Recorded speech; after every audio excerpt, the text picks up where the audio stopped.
Bienvenidos a todos a una nueva entrega de Terraplanistas Spain. Muchas gracias por asomaros por el canal. Hoy vamos a continuar con el universo y los Elohim. Los católicos podemos decir que interpretan más de acuerdo el significado oculto y es similar al de los protestantes. Pues varios de sus santos y doctores admiten que los cielos, la tierra, los astros, etc., son toda obra de los 7 ángeles de la presencia. San Dionisio los llama los constructores y cooperadores de pensamiento divino, del prototipo, como él dice, de cada una de las cosas creadas. Finalmente, Santo Tomás de Aquino diserta largo y tendido sobre esta materia y llama a Dios a la primaria y los ángeles a la secundaria causa del universo visible. La doctrina secreta divide el eterno cosmos, el macrocosmos, así como el hombre o microcosmos, en 3 principios y 4 vehículos, que en suma constituyen los 7 principios. En la Cabala caldea o judía, el cosmos se divide en 7 mundos. Conviene a saber el originario, el inteligible, el celestial, el elemental, el menor o astral, el infernal, el Kamaloka o Hades y el temporal o humano. Según el sistema caldeo, los 7 ángeles de la presencia o Sepirot aparecen en el segundo, o sea, en el mundo inteligible. Son también los constructores de que habla la doctrina oriental, y solo en el tercer mundo o mundo celeste los 7 planetas de nuestro sistema son construidos por los ángeles planetarios, cuyos cuerpos visibles son los planetas. De aquí que si bien el universo fue formado de la sustancia o esencia eterna y única, no le dio forma la absoluta deidad o eterna esencia, sino los rayos primarios, los Dinan Chohan, emanados del único elemento que, en alternancia de luz y tinieblas, permanece eternamente en su raíz como desconocida y, sin embargo, existente realidad. El erudito cabalista occidental MacGregor Mathers dice acerca del primer versículo del Génesis, en cuyo ensayo inédito nos dice: Berajich bara Elohim. En el principio los Elohim crearon. ¿Quiénes son estos Elohim del Génesis? Y los Elohim crearon los Adán a su propia imagen, a imagen de los Elohim los crearon. Macho y hembra los crearon. ¿Quiénes son los Elohim? La ordinaria versión inglesa de la Biblia traduce la palabra Elohim por Dios, aunque Elohim es plural y no singular. Para excusar la errónea traducción se dice únicamente que la palabra está verdaderamente en plural, pero no en sentido plural, sino que es un plural de excelencia. Pero el mismo Génesis nos demuestra lo deleznable de esta suposición, es decir, según el texto ortodoxo, y Dios, Elohim, dijo: hagamos al hombre a nuestra imagen y semejanza. Esto evidencia que Elohim no es un plural de excelencia, sino un nombre en plural que denota más de un ser.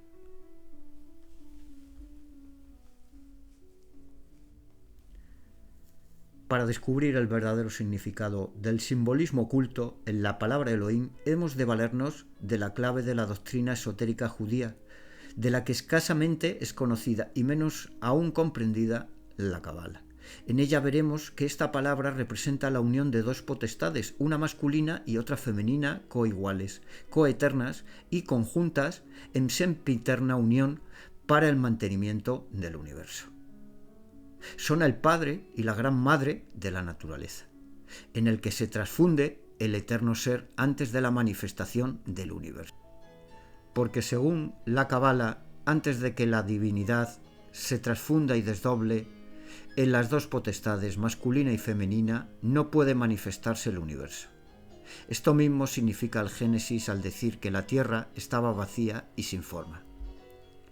Así pues, la dualidad de los Elohim supone el término del caos, del vacío y de las tinieblas, porque sólo después de la conformación dual de la divinidad es posible que el Ruach Elohim, espíritu de los Elohim, flote sobre las aguas.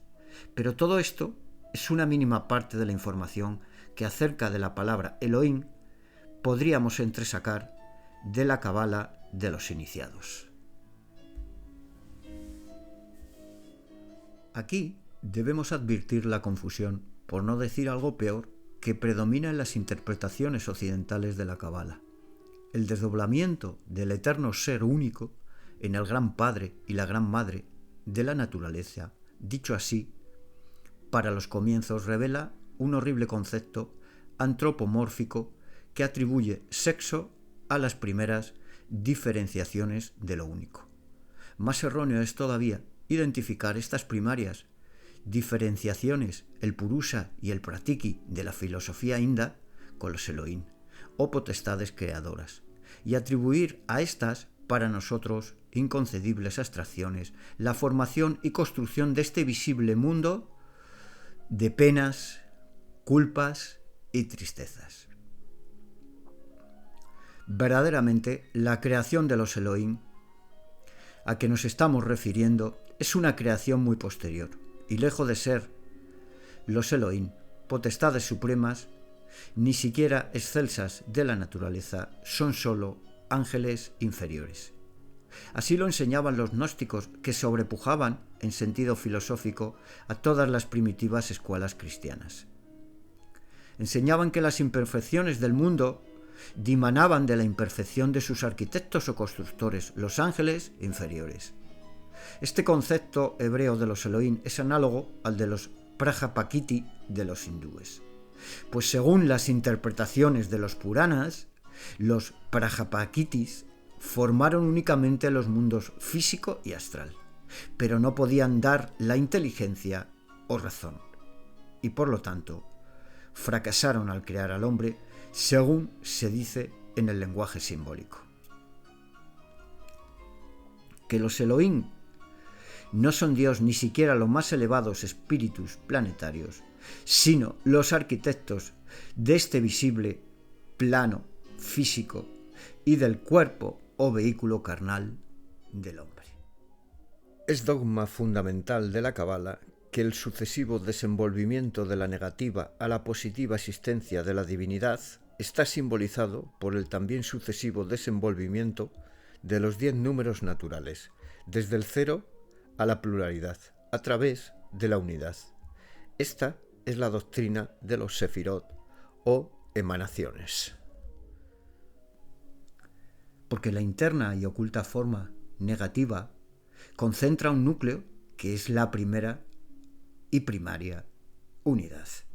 Pero la unidad es una e indivisible y no puede aumentar por multiplicación ni disminuir por división, porque 1 por 1 es 1 y no más, y 1 dividido entre 1 es igual a 1 y no menos. En esta permanencia de la unidad o mónada consiste su validez como tipo de la única e inmutable divinidad. Esto responde también a la idea cristiana del Padre, porque así como la unidad engendra todos los números, así la divinidad es el Padre de todo. Pero acabamos de decir que la unidad no cambia ni por multiplicación ni por división. ¿Cómo se forma, pues, la dualidad? Por reflejo, a diferencia del cero. La unidad es definible en su positivo aspecto, y su definición engendra un eikon o eidolón de sí misma, que juntamente con ella forma la dualidad.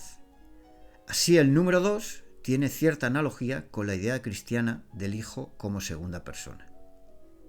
Y así como la mónada vibra y retrocede a las tinieblas del pensamiento primario, la dualidad queda como vicegerente para representarla.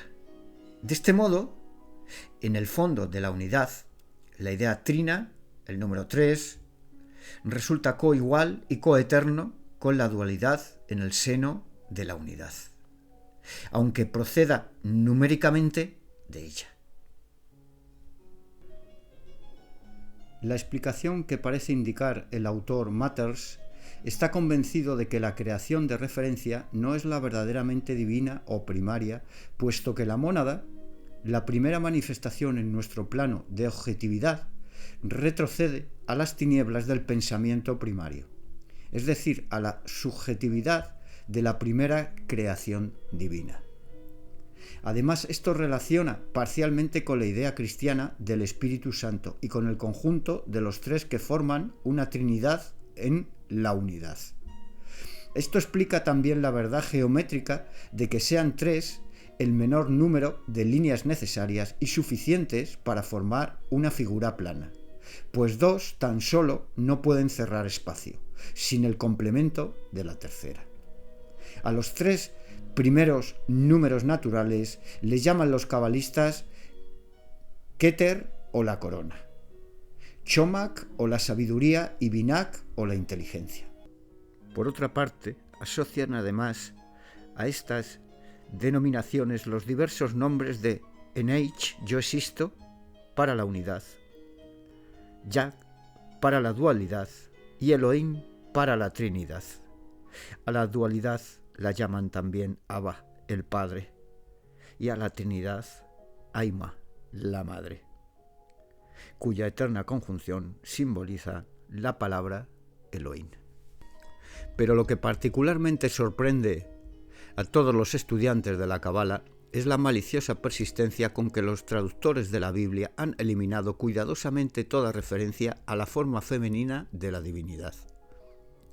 Según hemos visto, tradujeron por el masculino singular Dios, el femenino plural Elohim. Pero aún se atrevieron a más, porque ocultaron intencionadamente la circunstancia de que la palabra Ruach, espíritu, es femenina y que en consecuencia el Espíritu Santo del Nuevo Testamento es una potestad femenina. ¿Cuántos cristianos se han percatado de que en el pasaje de la Encarnación menciona el Evangelio de San Lucas dos poderes o potestades divinas? El Espíritu Santo vendrá sobre ti y te cobijará el poder del Altísimo. El Espíritu Santo, potestad femenina, desciende y el poder del Altísimo, potestad masculina, se une con él. Y por todo esto lo santo que ha de nacer de ti será llamado el Hijo de Dios, es decir, de los Elohim, que son las dos potestades descendentes. En el Yeser Sefirat, o libro de la formación, leemos: una es ella, la Ruach Elohim Chim, el espíritu de los vivientes Elohim, voz, espíritu y palabra. Esta es ella, el espíritu del Santo Único. Vemos aquí nuevamente la íntima relación entre el Espíritu Santo y los Elohim. En el mismo libro de la formación, que es una de las más antiguas obras cabalísticas escritas, según se cree por el patriarca Abraham, encontramos la idea de una trinidad femenina de la que procede una trinidad masculina. Y así se dice: tres madres de las que precedieron tres padres. Sin embargo, esta doble triada forma, por decirlo así, una sola y completa trinidad. Además, conviene advertir que los Sepirot, segundo y tercero, y hablamos de sabiduría e inteligencia, llevan los nombres femeninos de Chomak y Binak, a pesar de que en particular se atribuía al primero la idea masculina y al segundo la femenina, con los respectivos nombres de Abba, Padre, y Aima, Madre. La Gran Madre, Alma, está magníficamente simbolizada en el 12º capítulo del Apocalipsis, que es sin duda uno de los libros más cabalísticos de la Biblia, pues su significado es del todo incomprensible sin las claves cabalísticas. Por otra parte, los alfabetos hebreo y griego carecen de caracteres numerales y por lo tanto cada letra tiene su correspondiente valor numérico. De esto resulta que cada palabra hebrea equivale a un número y cada número a una palabra. A esto se refiere el Apocalipsis al mencionar el número de la bestia. En la Cábala, las palabras de igual valor numérico se supone están relacionadas entre sí, y en descubrir esta relación consiste la ciencia llamada gematría, o primera parte de la Cábala literal. Además, cada letra del alfabeto hebreo tiene para los iniciados en la Cábala cierto valor y significado jeroglíficos, cuya recta aplicación da a cada palabra el valor de una sentencia mística, variable según la relativa colocación de las letras. Examinemos, pues, la palabra Elohim desde distintos puntos de vista cabalísticos. Primeramente, podemos dividirla en dos palabras que significan divinidad femenina de las aguas, análoga a la Venus Afrodita, surgida de la espuma del mar. Puede también dividirse en la potente estrella del mar o el poderoso que exhala el espíritu sobre las aguas. Asimismo, la combinación de letras nos dará el silente poder de Ia, o mi Dios hacedor del universo, porque Ma'at es un secreto nombre cabalístico, aplicado a la idea de formación. Del mismo modo, encontramos los significados de quién es mi Dios y la madre de Ia. El análisis cabalístico de la palabra Elohim en los párrafos demuestra evidentemente que los Elohim no son uno ni son dos, ni tampoco tres, sino una hueste del ejército de potestades creadoras. Por considerar la Iglesia cristiana a Jehová, que es uno de los mismos Elohim, el supremo único Dios, ha puesto en confusión las jerarquías celestes a despacho de los tratados de Santo Tomás de Aquino y su escuela sobre este asunto. La única explicación que dan sus libros sobre la esencia, naturaleza e infinidad de los seres mencionados en la Biblia es que la hueste angélica es la milicia de Dios y son criaturas de Dios, y Dios es el creador. Pero nada nos dice de la hueste en sus verdaderas funciones ni puntualiza su lugar en el orden de la naturaleza.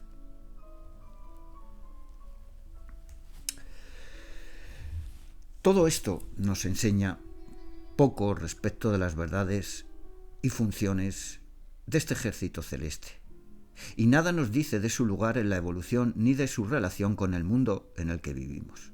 Para responder a la pregunta ¿quiénes son los verdaderos creadores?, hemos de recurrir a la doctrina esotérica que puede proporcionarnos la clave de las teogonías expuestas en las diversas religiones del mundo.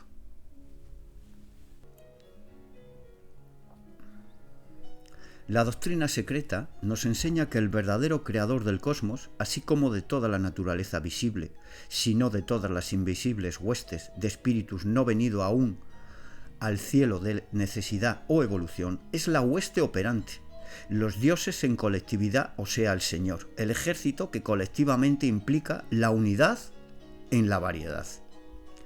El absoluto es infinito e incondicionado y no puede crear porque no cabe en él relación alguna con lo condicionado y finito.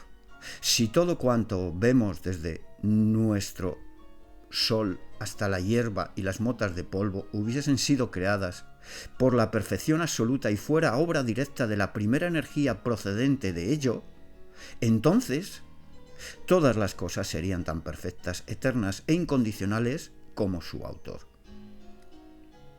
Los millones de imperfectas obras que hallamos en la naturaleza atestiguan irrecusablemente que son productos de seres finitos y condicionados, aunque se llamen Dinan Chohan o arcángeles.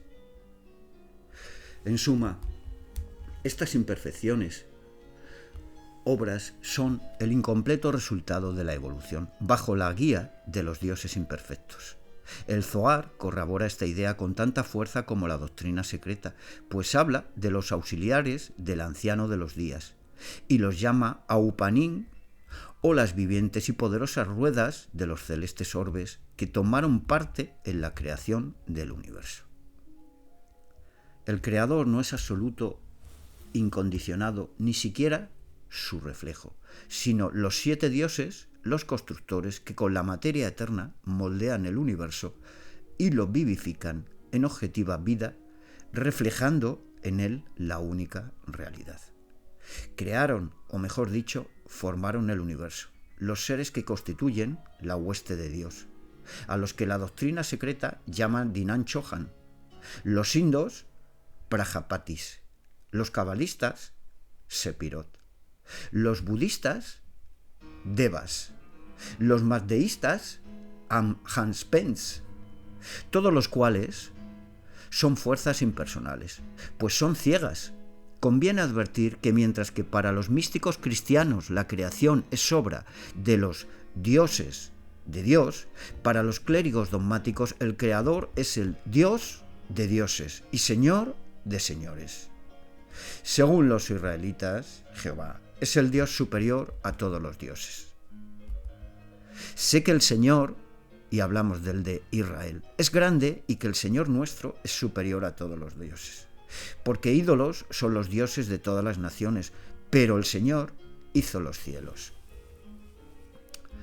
La palabra egipcia neteró, que Champollion tradujo por los demás dioses, tiene el mismo significado que los Elohim de la Biblia, tras la cual está oculto el Dios uno, considerado en la diversidad de sus poderes.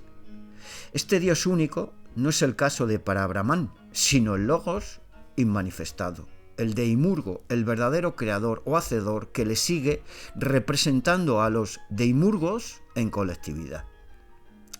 Más adelante añade el eminente egiptólogo, vemos que los egipcios ocultaron y encubrieron al Dios de dioses tras los agentes que lo rodean. Atribuyeron a sus dioses mayores todas las excelencias de la única divinidad y los consideraron increados. Neit es quien es, como Jehová, y Tot se creó a sí mismo, y no fue engendrado. El judaísmo, aniquilando a estos dioses ante la grandeza de su Dios, dejaron de ser simples potestades como los arcángeles de Filón, los sefirot de los cabalistas y las ogdoadas de los gnósticos, para quedar fundidos y transformados en Dios mismo. Por lo tanto, según enseña la Cabala, Jehová es a lo sumo el hombre celeste, Adam Kadmon, de quien el Logos, el autocreado espíritu, se sirve de vehículo para descender al mundo fenoménico y manifestarse en él. Todas estas enseñanzas de la sabiduría arcaica, que ni aun los cristianos ortodoxos repudian si con sinceridad y alteza de mente estudian sus propias escrituras, porque leyendo cuidadosamente las epístolas de San Pablo, se advierte que el apóstol de los gentiles admite plenamente la doctrina secreta y la Cabala. La gnosis, que parece condenar, no es para él menos que para Platón, a saber, el supremo conocimiento, la verdad y el único Dios.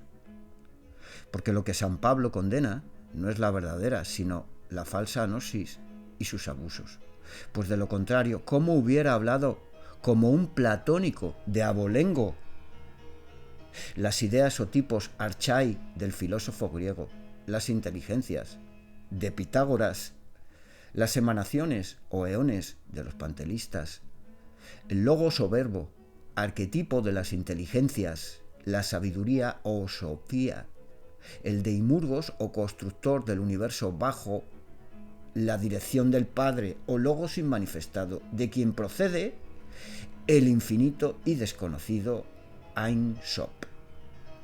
Los periodos angélicos, los 7 espíritus representantes de los 7 de todas las antiguas cosmogonías, el pleroma de las inteligencias, los arcontes del aire, los principados, el metatrón cabalístico, los abismos de Arimán, director de nuestro mundo, el Dios de este mundo.